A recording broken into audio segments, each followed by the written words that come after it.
Saludos, señores, buenas tardes. Es jueves, es Día de Cultura, es jueves cultural. Ustedes saben que tengo siempre el gusto, el privilegio de decir, de contar con el mejor gestor cultural en la televisión de la República Dominicana. Suelo describirlo en sus diferentes facetas, pero no me he ocupado de destacar una de sus mejores, la que no se colga con títulos ni se aprende en la universidad. Es una gran persona, incapaz de hacerle daño a nadie. Desde que lo conozco, eso es trabajar y trabajar y trabajar. Y acontece que parte de ese trabajo es con el tema de la cultura, no de la República Dominicana, la cultura en términos generales. Basta un botón. Es una frase muy típica. Veamos el hilo del programa de hoy.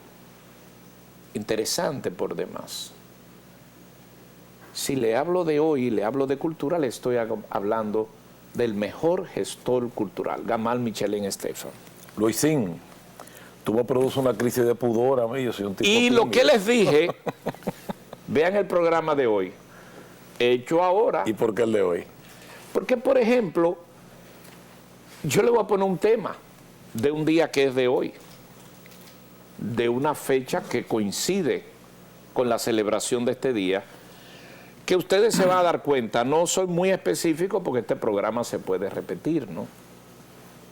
Además de un invitado de lujo que él ha tenido a bien traer, que yo quiero que ustedes le pongan atención. Entonces, la diversidad de temas relacionados con la cultura, con la arquitectura, con la fotografía, con la música, con el cine, se puede tocar con Gamal Michelén sin prepararlo.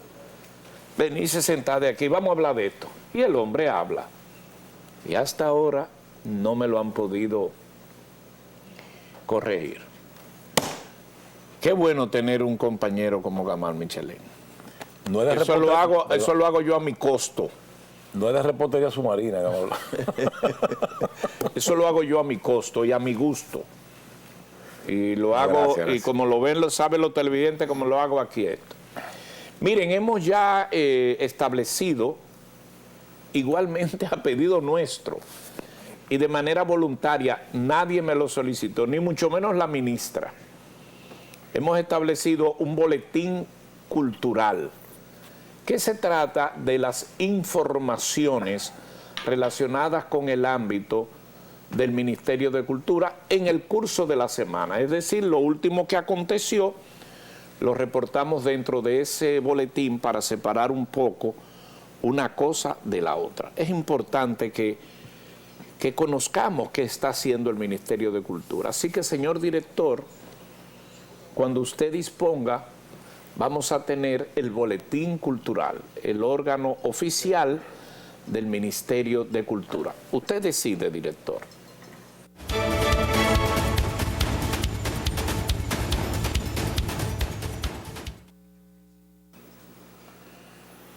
Yo mandé unas imágenes aquí de dos eventos. Hay muchos eventos y tuvimos muchas reuniones con la ministra de Cultura que no para. Pero traje dos eventos específicos. Una con tu amigo, que tú lo llamas el super viceministro, está por encima de mí, Giovanni Cruz. Sí, Giovanni es Debí decirle que es cultural, es verdad. Teatrista, trabajador, sin mucho ruido, Giovanni Cruz. Mira, yo me trasladé con Giovanni y con el presidente. Pero él sigue siendo mejor, míranos ahí a los mejor tres. viceministro que tú, Gamal. No, somos amigos, no nos te pongas comparamos. guapo por eso. Mira, eso de Cultura, Giovanni Cruz. Ese es un espacio que nos prestó el Centro León el viernes pasado. Y ahí está José Cejo a la derecha, presidente del Colegio Dominicano de Artistas Plásticos, que era artista visual. Tiene un swing tremendo, José. Y tamaño de vaquebolita. Sí, no, pero... En el centro ese personaje de Giovanni, y aquí estoy yo. Y estamos explicándole... Míralo ahí, está en el centro. Mira, ese es un encuentro con artistas de la región norte, visuales, míralos ahí. Para hablarle de las bases de la Bienal, porque ya desde el día de ayer hasta el 31 de mayo los artistas pueden llevar obras al Museo de Arte Moderno bajo las bases de la Bienal, que están en el portal del Ministerio de Cultura. Y a mí me gusta tener encuentros con artistas que pregunten lo que quieran. Esos son artistas de la región que van a participar en la Bienal. Bueno, yo hice la pregunta, levante la mano los que van a participar, y era casi la totalidad. Hay una foto muy hermosa que están ellos con la mano levantada. Esa fue una actividad que tuvimos, quiero traer otra.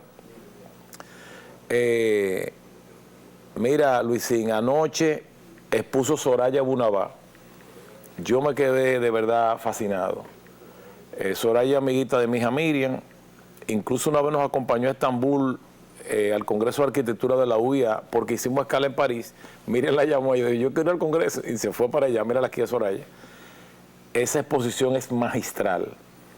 Está en Bellas Artes. Yo les recomiendo que vayan a verla en la sala de la cúpula. Allá está, mira esta obra, Luisín, qué cosa tan extraordinaria. Naturaleza mutante se llama, y se basa en que la naturaleza tiene procesos de mutación. La palabra mutación viene del latín mutare, o mudar, y se refiere a ciertos cambios al azar que la naturaleza hace. Decía yo anoche en ese momento que es interesante que los impresionistas entendían, y Cézanne también, que era postimpresionista, que no había dos instantes iguales en la naturaleza. Y yo le voy a añadir algo más, Luisín. No lo hay en la existencia humana. El que busca un recuerdo va a acabar frustrado. Frustrado. Porque no se viven dos instantes iguales en la existencia humana. No se cruza el mismo río dos veces, como decía Heráclito. Imposible de ver el viento pasar en el mismo ambiente y en el mismo momento. Claro. Pero la frase de Heráclito se establece en función ni de tiempo ni de agua, sino del momento, el momento. Mira, Luisín, lo que pasa. Porque Heráclito lo relacionó con vivencias. El caso de Heráclito, la gente cree que estos pensadores, estos letrados, tenían la circunstancia de ponerse a crear así, de ser creativos. Son vivencias que tenían. Porque en la época antigua donde surgieron estos pensadores, sobre todo Grecia pasó un poco de todo. Que el invitado de hoy me gustaría escucharle su opinión sobre el tema del Partenón, sus vivencias, lo que él piensa de esa obra. Donde se usa la sección áurea, el número pi de ello es en honor a Fidias, sí, con PH, que el número pi se llama fi o pi, que es un número absurdo, porque no cabe no cabe. Pero absurdo era en esa época también esas columnas. Y no, lo increíble es que ellos lo conocieran, ese número. Un número infinito, 3.14, que sé yo cuánto. Lo que tienen buena memoria se aprenden bien. Los de esas pendientes, peldaños no, ni pendientes, en esos espacios de altura. Acrópolis significa ciudad alta, sí, acrópolis. Sí. Pero bueno, decía de Heráclito. No, y mira... Dime un chin de Heráclito, hombre. No, él dijo que ninguno cruza el mismo río dos veces, porque no es la misma agua ni es el mismo hombre. Por eso criticamos a las personas que dicen, no, yo no cambio. Pero ¿cómo tú no vas a cambiar? Yo no soy la persona que era hace 20 años, nada ni hace 15, ni hace 10. Se ve el pelo de él, a ver si no cambia. No, internamente y de convicciones. No, y sus arrugas. Porque, señores, yo me siento que estoy más tolerante que cuando era joven. Total. Menos impetuoso, pienso más las cosas. Yo soy de los que dicen que las arrugas da fortaleza, porque te da sapiencia. Y siempre... La calvicie y la cana. Yo creo en la gente de cana. Usted siempre tiene que tener al lado un hombre de canas. Senador, el Senado viene de Senectú. Eran los eminentes por edad. Siempre que pienso en que las cosas cambian constantemente, recuerdo el poema 20 de Neruda, porque él fue a buscar un recuerdo que él vivió, pero no lo encuentra. Y él siente que la noche está más grande, oír la noche inmensa, más inmensa sin ella. Y yo digo, ¿cómo puede la inmensidad ser más inmensa? No, es una sensación emocional. Ya no era la misma noche. Y nosotros los de entonces, dice él, tampoco somos los mismos. O sea, estamos cambiando y el espacio está cambiando. Y los impresionistas decían, la naturaleza está cambiando. Por eso Cézanne pinta como 35 veces el monte de Santa Victoria, porque ninguna vez era la montaña igual.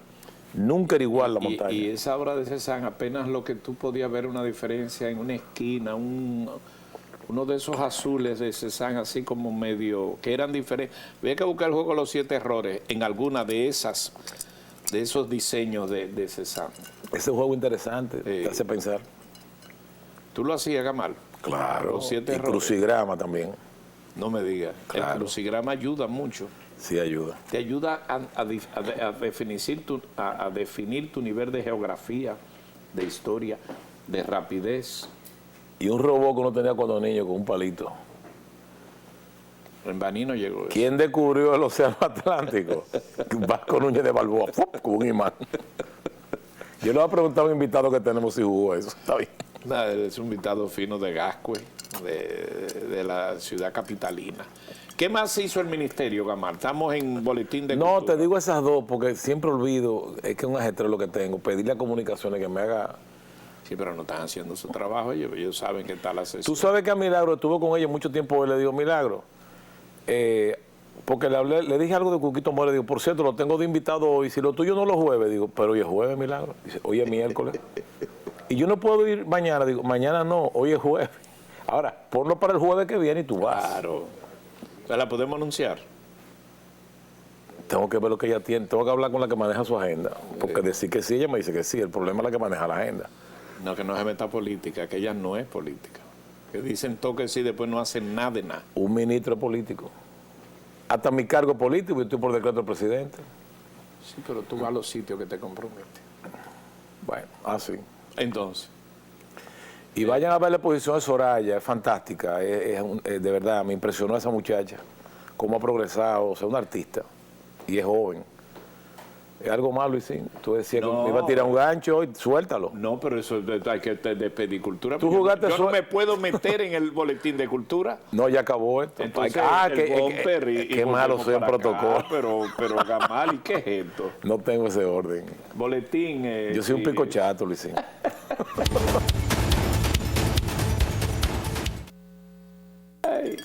Bueno, aquí estamos. Miren, un 2 de marzo, ¿no? Sí, hoy. Es una fecha muy importante por uno de los zares de siempre. Yo quiero conversar con Gamal Michelén sobre esta fecha. ¿Qué podemos en las efemérides citar para el día de hoy? La abdicación de Nicolás II. Abdicación, una palabra interesante. Sí, con 2 de una- marzo de 1917. Marzo, porque en febrero se había iniciado la primera revolución, que fue de febrero, la segunda fue la de octubre. Sí. Creo que 25 de octubre, ¿no? De la memoria no me falla. Me gusta, antes de entrar, la palabra abdicación. B y D. ¿Qué palabra más interesante? El director me puede buscar ahí en el diccionario y ponérmelo ahí, qué significa la palabra abdicación. Cuando yo estaba en Baní me decían esa palabra, era de esas palabras domingueras, porque eso solamente está atribuido a los reyes cuando abdican. Por ejemplo, eso nunca aplicaba para la reina de Inglaterra, porque esa palabra se creó para ella y nunca lo pudieron utilizar hasta que ahora llegó, después de haber pasado... No soltaba el trono. No. Mira, Carlos llegó viejo al rey. Llegó viejo que no parece ni rey. Pues Felipe VI sí parece. Ese fue otro que no quería abdicar, pero abdicó, el rey Juan Carlos. El rey Juan Carlos. Entonces el zar abdicó y vamos a hablar un poco de eso, correspondiéndose con esta fecha de marzo. No soy experto, pero yo suelto, olvídate. Tú jugaste suéltalo en Wii. Yo te digo cosas. Sí, y yo me gusta que seas tú y lo cosas, porque hay una serie de ciudadanos que cuando... mira aquí, la palabra abdicación. Renunciar a algo propio, específicamente a una idea o una creencia. Oh, pero qué interesante. Esa es la definición de la RAE. Renunciar a algo propio, el reinado, abdicar, Algo que ya tenía. que ya tenías. Me gusta siempre que el televidente se pueda quedar con ese recuerdo de esa palabra precisa, ¿no? Abdicación. Entonces el zar abdicó. Sí, mira, bueno, el zar Nicolás II era hijo de Alejandro III. Se casa con una alemana que, a pesar de los disparates, con el perdón, lo que pasa es que la historia le escriben los que ganan y los comunistas escribieron la historia.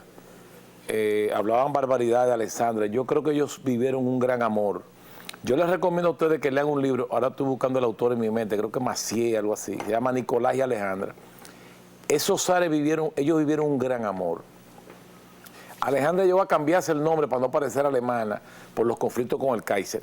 Los líos del zar Nicolás II empiezan con la guerra ruso-japonesa. El zar, en un acto de estupidez, menosprecia a los japoneses. Los japoneses eran unos tipos que se organizaban, tenían la mente definida, hacían hasta burla del tamaño de ellos, ¿tú ves? Y le dieron agua de beber a los rusos y los debilitaron. Cuando van a entrar a la Primera Guerra Mundial, concho, me recordé de algo, no sabía hasta que era hasta la música que la pongan, si se puede. Doctor Zhivago, la novela de Boris Pasternak, que explica muy bien algunas cosas. Dice que los rusos iban a la guerra eufóricos, y dice el comunista que está hablando, dice, era la primera vez que estos campesinos tenían unas botas nuevas, estaban felices. Desde que las botas estén viejas y no haya para reponerlas, ellos van a empezar a desertar de la guerra. Pero eran campesinos de verdad. Claro. Rústicos, rurales, claro. Grandes Entonces, y rubios. El zar tiene muchos problemas, crea una Duma, la Duma es una especie de consejo, por Dios, ay Dios, de congreso, más o menos. La Duma era el territorio donde sesionaban, donde se creaba la parafernalia de ellos para dirigir. Y esa Duma va tomando poder hasta que desemboca en la Revolución de Febrero, y el 2 de marzo el zar no aguanta más y abdica. Yo creo que estaba en Sarkozy y Seló en el palacio. Lo tienen ahí prisionero. Yo creo, por ejemplo, la reina Victoria estaba emparentada, la reina de Inglaterra estaba emparentada porque Ali era su nieta, Alexandra, pero no llegaron a dar un salvoconducto por el temor con los conflictos con Irlanda. Y lo dejaron morir a su propia familia. Y ya llega después la Revolución de Octubre, el liderato de Lenin, y al final, ellos son fusilados no en el 17, sino en el 18. Creo que el 17 madrugada 18 de julio. Son fusilados junto a alguna gente de confianza. Había la teoría de que se había salvado a Anastasia, pero yo creo que ahí no se salvó nadie. Eso fue una masacre. Después, con el tiempo, en un acuerdo entre Rusia e Inglaterra, buscaron los restos de ellos para enterrarlos dignamente. Y no, eso es lo que te podría decir de ellos. O sea, la abdicación fue entonces el 2 de marzo de 1917. Sí, tú sabes que obviamente nada de esas fechas ni de esos recuerdos comenzaron así. Voy un chin a la memoria en la escuela, desde el 14 del 2013, cuando se inició, porque eso terminó en el 17 todo, que fue la gran revuelta, y tú estás correcto en la fecha. Una cosa fue lo de febrero y otra la de octubre. Pero el zar Nicolás II tuvo su gran poderío desde el 1914 y lanzó varias guerras, batallas, y iba de triunfo en triunfo. Mira, siempre es interesante la historia de los zares, no de uno, sino de otro. ¿Está listo, Zhivago? La música, el tema de Lara, de la película Doctor Zhivago, basado en la novela de Pasternak. Querían el tema. Entonces, evidentemente que esto es un tema fascinante que me lleva a pedirte, que lo hicimos una vez y hace mencionar unos a años. Raputín Sí. es clave, porque tuvo que ver con el derrocamiento. No, yo te voy a decir algo de lo que es el azar en la historia. Eso existe. No sé si vamos a entrar a algo ahora, pero me avisan, que no quiero cortar un tema. Sí. Mira, el zar tiene niñas nada más y está buscando el varón, el zarevich. Y embromando, buscando un varón, nació Alexei. Y yo te voy a hacer una pregunta hipotética. Esto es una cosa muy mía. Y si hubiera sido hembra, niña y no niño, a lo mejor el zar no hubiera abdicado. Y tú dices, ¿por qué? Porque en los Romanov la hemofilia le heredaban los varones, no las niñas. Ese niño nace hemofílico y ahí es que entra en escena Raputín, que tuvo mucho que ver con el derrocamiento del zar, o vamos a decir con el descrédito del zarismo. Raputín es un tipo que aparece, Luisín, él sanaba al niño, le ponía la mano y dejaba de sangrar. Era de que un monje, le decían un landrú ruso. Es un misterio. Eso es tan grande que ya el teléfono se había inventado, que él sanó a ese niño hablando por teléfono, o sugestión, No sé, crean lo que quieran. Y cuando lo van a matar, le meten cianuro en la comida y no se moría. Al final entraron a tiro y lo lanzaron en agua helada, en el río. Entonces, un caso rarísimo, rarísimo. Pero lo citaste, sí, un segundito. Un poco que hables de, que lo has hecho otras veces aquí, sobre la dinastía de los Romanov, que es donde sale todo esto. Porque esos 4 o 5 años fueron un determinante, como ellos se lanzaron a la guerra, y la abdicación, como muy bien señalas, es un 2 de marzo, pero fue que se fue diezmando ese poderío y muchos muertos en esa guerra, que el zar la lanzó pero no se pudo sostener. Y estamos hablando del 1913, 1914. A la Primera Guerra Mundial. Sí, hasta el 1917, cuando se presenta esa abdicación, que subestimaron no solo a los japoneses, sino subestimaron muchas cosas. Hay que entender que en esos lugares... Pero Europa estaba gobernada casi por la misma familia. Sí, pero ahora la dinastía de los Romanov fue solo comparable con grandes... Terminó ahí. Terminó ahí. O sea, la dinastía de los Romanov tiene, con esta abdicación de Nicolás II, el zar, de una preponderancia tal que dominaba todos los escenarios en esos terrenos. Alexandra era prima de todo. No había el predominio de la industrialización que se forja en los años 40, donde surge el imperio de la industrialización que cambió el mundo de Occidente para acá y lo separó de Asia, sino que era el poderío de las armas, el poderío duro de la fuerza. Los territorios, el poder se conquistaba ganando las batallas, pero eso viene de atrás, de los romanos y de todo eso por ahí. Hoy no estamos en clase de historia. Entonces, con esta abdicación, entonces aparecen los bolcheviques, ¿verdad? Comienza Rusia. Bueno, estaban los mencheviques y bolcheviques, después viene la división de Trotsky con Stalin. Y eso pasando el tiempo. Pasa el tiempo, llegamos a los 40, que dicho sea de paso, los rusos han sido siempre una cosa tremenda, porque usted no se le olvidan los nombres de todos esos dictadores, porque ellos ejercen de dictadores. Lenin fue un gran intelectual, yo considero. Tremendo. Sí. Y a partir de ahí, ¿tú no te acuerdas de nuestra época, de Leonid Brezhnev? Con una Z, 2 Z por el medio, Leonid Brezhnev. Sí, Brezhnev sucede a Stalin. Y este caballero que está ahora... No, perdón, Khrushchev. Nikita Khrushchev. Nikolai, que es Nikita. Nikita Khrushchev. No le decía aquí Nikita, que era que le ponía en los libros, pero es Nikolai. Era jefe en el tiempo de la crisis de octubre de Cuba, de los misiles. Y toda esa gente pasaron por lo que es la temible KGB, que el caballero que está dirigiendo ahora se formó ahí, el caballero Putin. Pero eso es toda una historia que tuvo una esencia en el intermedio, me voy a los años 90, de Gorbachev. Me contaba un viceministro que creó en Cuba. la perestroika y ahí mismo él determinó su fin por incursionar en eso. Porque los rusos siguen siendo ellos mismos, pero se han abierto bastante y Gorbachev tiene que ver con todo eso. Me contaba a mí un viceministro, quizás lo ve todavía, que nos hicimos una amistad en Cuba de cultura, apellido Bernal, que él, chiquito, recuerda la crisis de octubre, porque Nikita Khrushchev negocia con Kennedy, por suerte, porque se iba al mala de Troya, y que él voceaba de niño, Nikita Mariquita, lo que se da no se quita. Sí, a Nikita Khrushchev. De los años 60. Interesante la historia, pero pasamos un momentico ahí hablando de historia. Sí, que como que a lo loco, pero no es a lo loco. ¿Cómo sí, es? Que los historiadores no se nos molesten porque... Si nos equivocamos en algún dato. No, que pasamos muchas épocas por arriba, nos fuimos de los zares. A mí me fascina la historia de los zares. Sí.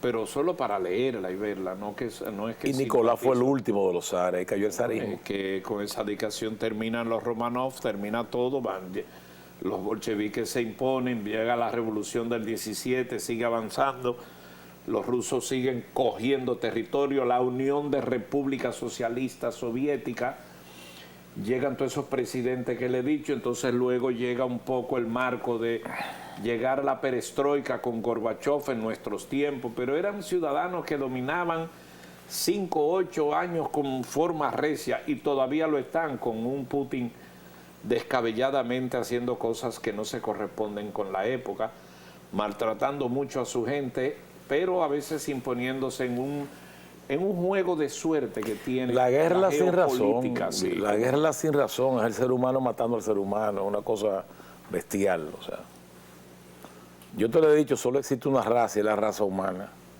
Solo existe una raza. Cualquier cosa que le pase a un ser humano te sucede a ti. Que la capital somos parte de la misma humanidad. Y pensar que la capital de Rusia era Kiev.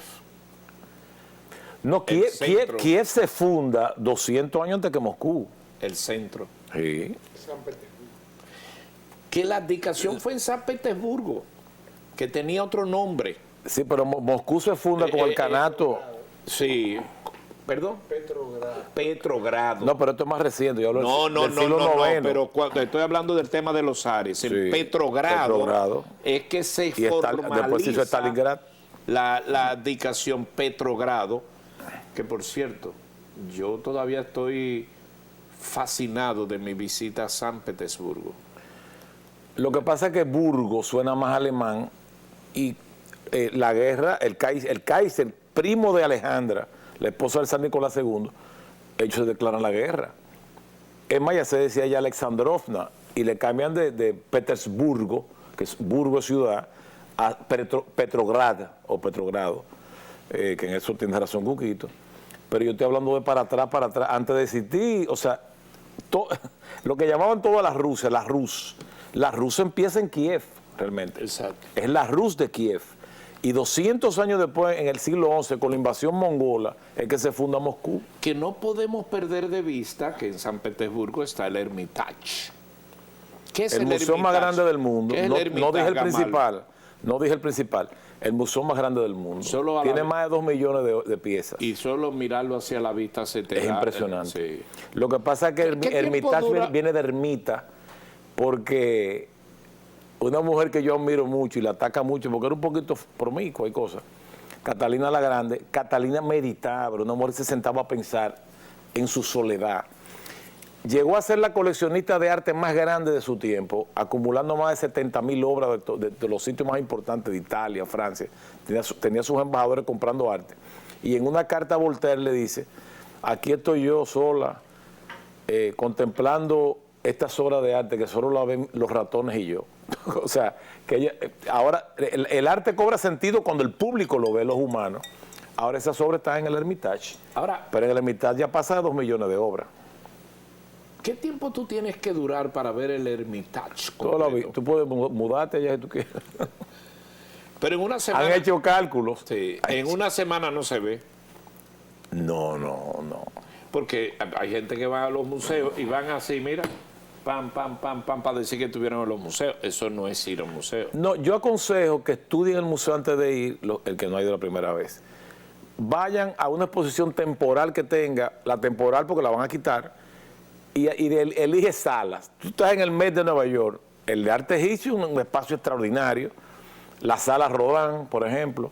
Yo quiero ver el espacio donde están las armas, los instrumentos musicales. Los impresionistas. Sí, decidir qué ver. ¿Dónde es que están los instrumentos musicales? En el MoMA. No, en el Met hay un espacio de instrumentos musicales extraordinarios. Es difícil de encontrar, está muy... Pero sí. Una museografía fantástica. Yo la primera vez que fui al Louvre fue en los 80. Yo, Cadillo, en la mesa. O sea, yo me agoté tanto el día que entré que yo pensé que iba a desmayar. Porque uno quería. Ya yo no sufro en un museo, yo veo lo que pueda. Yo no me agobio. Yo hago lo que yo pueda. Y si una obra me llama la atención, me siento en un banquito. Porque estoy descansando ahí, la veo 20 minutos, sin problema. Aunque deje de ver otra cosa.